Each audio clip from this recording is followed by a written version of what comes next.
Now, if you are in one of the states, what I recommend is sort of a checklist to figure out if you're in one of these states, how you can become a legal medical cannabis patient. So the first thing you're going to do is you're going to look in the law and see if the condition that you suffer from is included.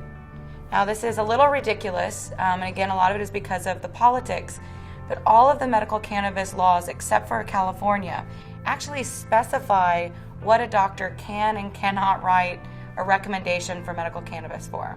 So this is very unlike pharmaceuticals, where a doctor can write off-label and write it for anything he decides he wants to.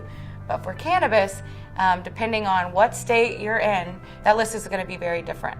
So the first thing you do is look at that list. If you qualify, then you can move on.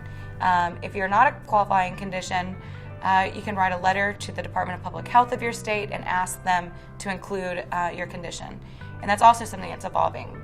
Each of these state laws are adding conditions, and so just because you're not eligible today doesn't mean you're not tomorrow.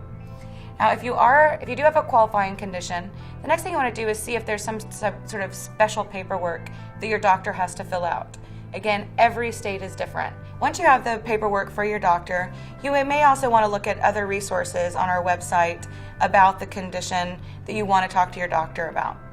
Chances are your doctor may be a little skeptical, and it may take a couple of visits for him or her to understand that this is something that you want to use in your therapy.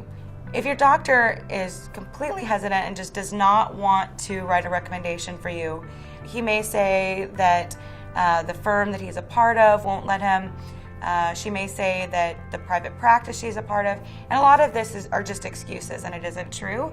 And so if you still want to move forward to try to get your recommendation, there are cannabis specialists in almost every medical cannabis state that are willing to see patients whose general practitioners are a little fearful of the issue.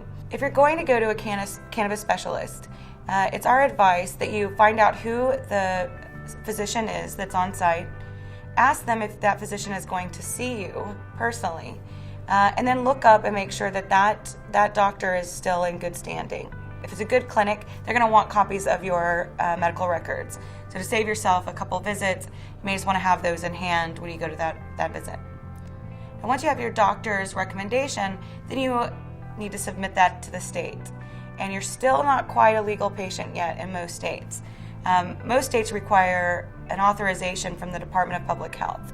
So once you get your letter from your doctor and you send in a fee for the identification card, the Department of Public Health will decide whether or not you qualify, and they'll either send you a rejection letter or they'll send you a card or some type of identification saying that you are now a legal medical cannabis patient.